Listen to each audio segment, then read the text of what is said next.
My name is Anthony Castillo, and for 12 years I've been quietly building one of the most successful hospitality investment portfolios on the West Coast. While my family thinks I'm just a restaurant manager at a chain establishment, the truth is I own 17 luxury properties, including country clubs, resort hotels, and exclusive dining establishments. I learned long ago that people show their true character when they think you can't affect their comfort or status.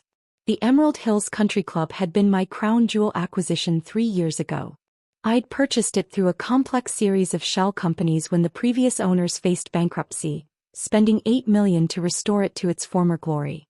The irony that my sister Kelly's husband Grant had been pushing for membership there for 2 years wasn't lost on me.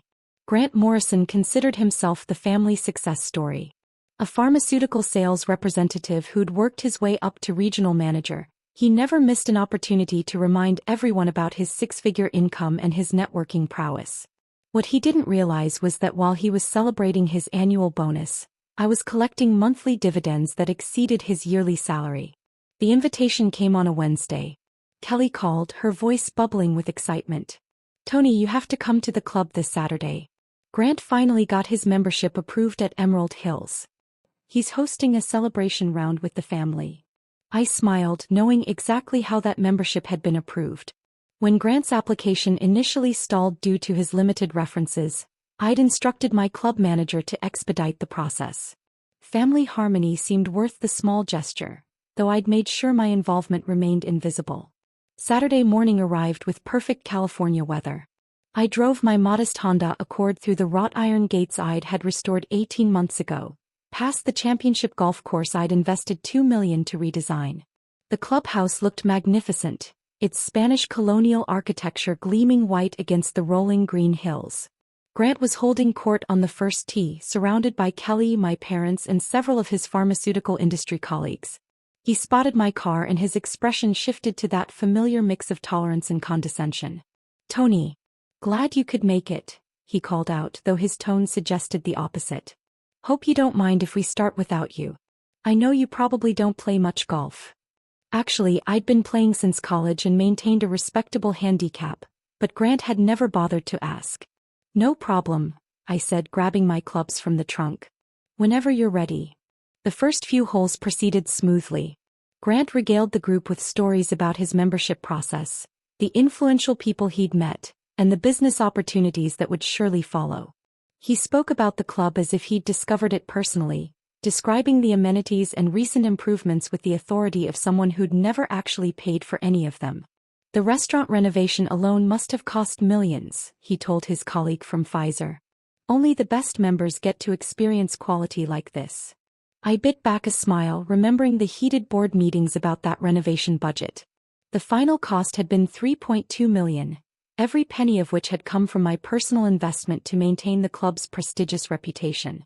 On the seventh hole, Grant's performance began unraveling. His drives started slicing into the rough, and his putting became increasingly erratic. Meanwhile, I was playing steady golf, nothing spectacular but consistent. Grant's colleagues began asking me about my game, where I'd learned to play, whether I belonged to any other clubs. "Tony works at a restaurant," Grant interrupted before I could answer. "Chain management. Different world from what we're used to here." One of his colleagues, Dr. Peterson, looked confused. "Which restaurant?"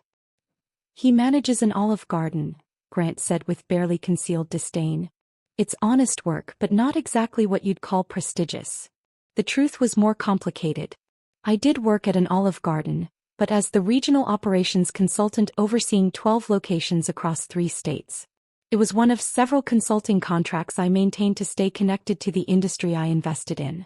Grant had never asked for details. By the back 9, Grant's frustration was showing. He'd lost 2 balls in the water hazard on 14, and his pharmaceutical colleagues were starting to whisper among themselves. When we reached the 16th tee, his composure finally cracked. "This is ridiculous," he muttered after another wayward drive. "The course conditions are terrible today." Dr. Peterson glanced around at the immaculate fairways. "Seems fine to me, Grant. Maybe you're just having an off day." Grant's face flushed red. "The maintenance crew here obviously doesn't know what they're doing. For what this membership costs, you'd expect better." I couldn't help myself. "What does membership cost here?" Grant puffed up with pride. 50,000 initiation fee, plus 2,400 monthly dues. Not everyone can afford that level of commitment. He was inflating the numbers by about 30%, but I let it slide. The actual fees were substantial enough without embellishment. On the 18th hole, Grant's round completely fell apart. His approach shot landed in the sand trap, his first bunker shot barely escaped the sand, and his second attempt rolled back down the slope. After his fourth shot from the trap, Dr. Peterson diplomatically suggested they pick up and head to the clubhouse. "This is embarrassing," Grant said, his voice tight with anger. "I can't believe I brought people here for this." We finished the round and walked toward the clubhouse restaurant. The dining room was elegant, with floor-to-ceiling windows overlooking the course and crystal chandeliers I'd personally selected from a luxury hotel liquidation in San Francisco. Grant was still seething about his performance when we sat down for lunch. The conversation turned to business, with his colleagues discussing territory expansions and sales quotas. When they asked about my work, Grant jumped in again. "Tony's not really in our league," he said, cutting into his steak. "Restaurant management is more of a service industry thing. Different skill set entirely." Dr. Peterson seemed genuinely interested. "What aspects of restaurant management do you focus on?" Before I could answer, Grant laughed. "Probably scheduling servers and managing inventory. Basic stuff compared to what we deal with in pharmaceuticals." His colleague from Johnson & Johnson looked uncomfortable. "Every industry has its complexities, Grant." "Sure," Grant replied, "but let's be realistic about the level of sophistication required. Tony's probably never negotiated $1 million contract or managed a regional budget." The irony was staggering.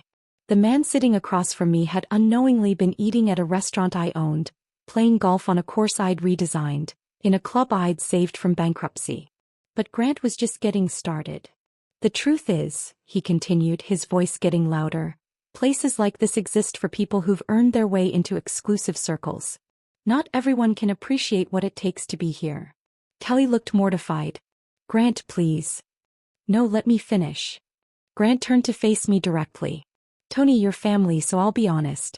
This club, this lifestyle, it's not for everyone. Some people belong in chain restaurants, taking orders from corporate managers. Others belong here, networking with successful professionals." The dining room had gone quiet around us. Other members were glancing over, clearly uncomfortable with Grant's raised voice and aggressive tone. Grant wasn't finished. "The membership committee here is very selective. They don't just let anyone in. You have to demonstrate a certain level of success, a certain caliber of professional achievement." He gestured around the room. "Look around you, Tony. These are doctors, executives, business owners. People who've built something significant. This isn't the kind of place where restaurant managers belong." Dr. Peterson was staring at his plate, visibly embarrassed. Kelly's face was white with mortification. The silence that followed was deafening. Grant leaned back in his chair, satisfied with his speech. "I'm not trying to be cruel, Tony. I'm being realistic. People like you don't belong here." I looked around the dining room I'd spent months renovating, at the staff I'd personally hired, at the members who paid dues that ultimately ended up in my investment accounts. Then I looked at Grant, who was sitting there with that self-satisfied expression, waiting for my reaction. "I understand completely," I replied calmly, standing up and placing my napkin on the table. "Thank you for lunch." I walked out of my own restaurant, through my own lobby, past the portrait of the club's founding members that I'd had restored, and got into my Honda. Behind me, I could hear Kelly's horrified voice and Grant's defensive responses, but I didn't look back. That evening, I sat in my home office reviewing the club's membership files. Grant Morrison, member number 847, approved 3 months ago after initially being waitlisted for insufficient references. His application had noted his pharmaceutical sales background and his marriage to Kelly Castillo, though he'd apparently never mentioned the family connection. I opened my secure email and composed a message to James Hartford, the club's general manager. James had been running Emerald Hills for 15 years and was one of the few people who knew my identity as the owner. "James," I wrote, "please schedule an emergency board meeting for Monday morning. We need to discuss member conduct policies and review recent incidents involving inappropriate behavior in the dining room. Also, please prepare a complete financial report on membership dues and club operations for the past quarter." Monday morning arrived with unusual energy at the club. I'd instructed James to call the meeting for 7 a.m. before normal operating hours. The boardroom was located on the second floor of the clubhouse, overlooking the first tee where Grant and I had started our disastrous round just 2 days earlier. The emergency board consisted of 5 members, all successful business leaders who'd been carefully selected when I'd restructured the club's governance. They filed in at 6:55 a.m., looking curious and slightly concerned about the urgent meeting.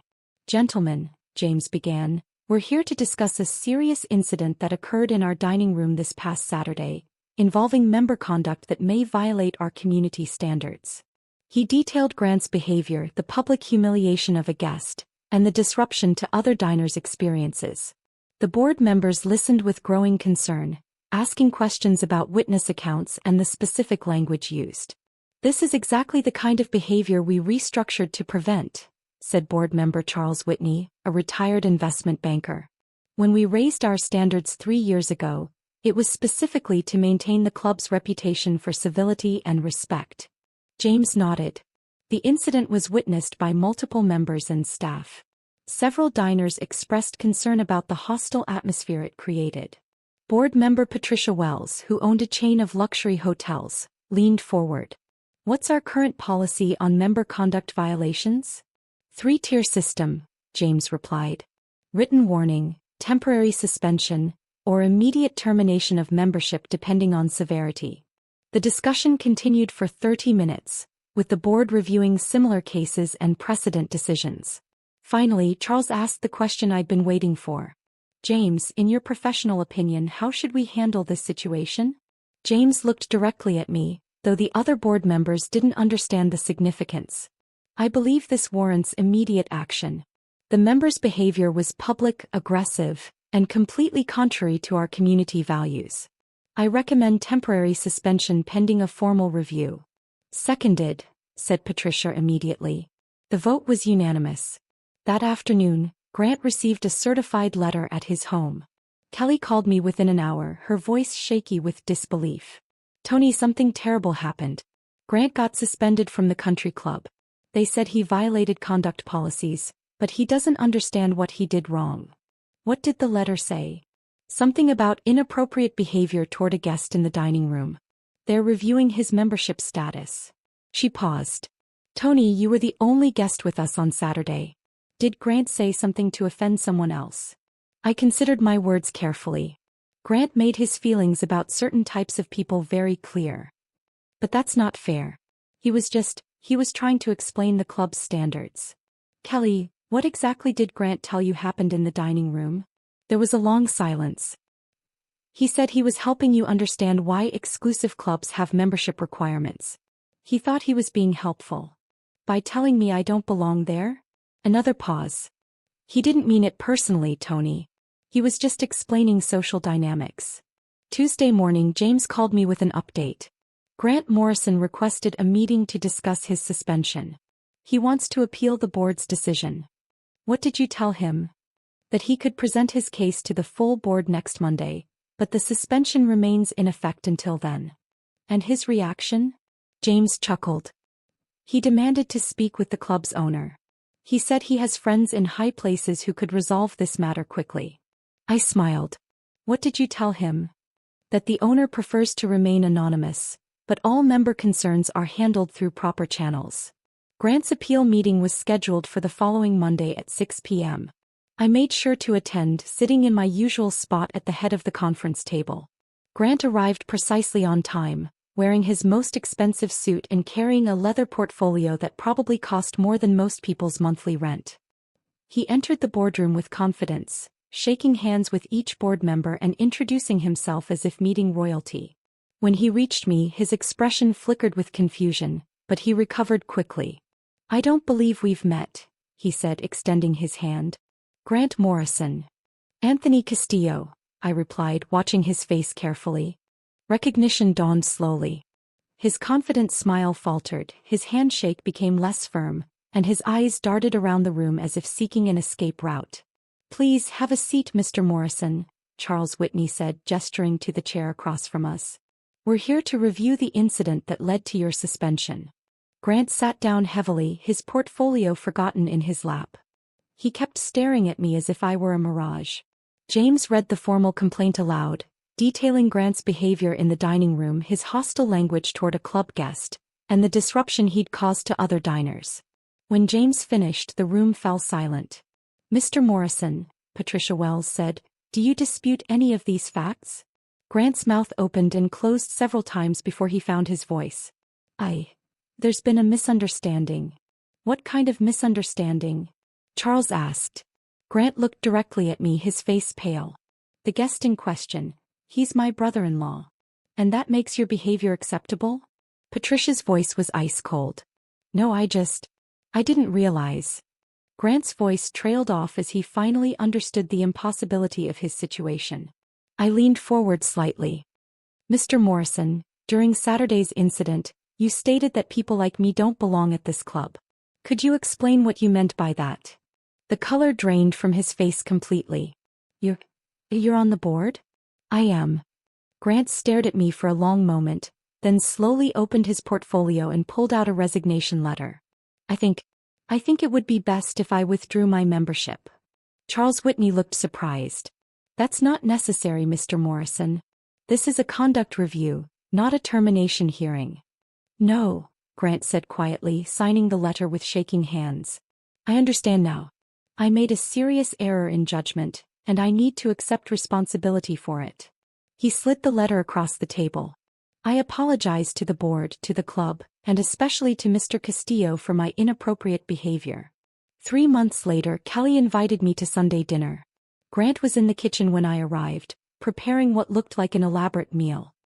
He greeted me quietly without his usual bluster. "Tony, I want to thank you," he said while checking the roast in the oven. "For what?" "For not destroying me when you could have." He turned to face me. "I've spent the last 3 months thinking about what happened at the club. I was arrogant, dismissive, and cruel. You had every right to humiliate me publicly." I considered his words. "What did you learn?" "That success isn't about excluding people or proving you're better than someone else. It's about building something valuable and treating people with respect regardless of what you think they can do for you." Kelly joined us in the kitchen, looking relieved to see us talking civilly. "Grant's been different since the club incident," she said. "More thoughtful, less judgmental." Grant nodded. I realized I was so focused on appearing successful that I forgot how to actually be successful. The club, the networking, the status symbols, none of it mattered if I was treating people badly. 6 months later, Grant approached me with a business proposal. He'd been researching pharmaceutical distribution partnerships and thought there might be opportunities to supply my restaurant chains with wellness products. His presentation was thorough, respectful, and realistic about the challenges involved. "I'm not asking for special treatment because we're family," he said. "I'm asking for a chance to prove I can deliver value." We started with a small pilot program at 3 locations. Grant's attention to detail and customer service exceeded my expectations. Within a year, we'd expanded the partnership to include wellness seminars at my resort properties. At Kelly's birthday party last month, I overheard Grant talking to my nephew about business ethics. "Real success," he was saying, "comes from lifting other people up, not putting them down." I learned that lesson the hard way from someone who could have crushed me but chose to teach me instead. My nephew asked, "Who taught you that?" Grant smiled, a genuine smile this time. "Your Uncle Tony. He showed me that true power is knowing when not to use it. Sometimes the best revenge isn't destroying someone who wronged you. It's giving them the opportunity to become better than they were, and watching them choose growth over ego."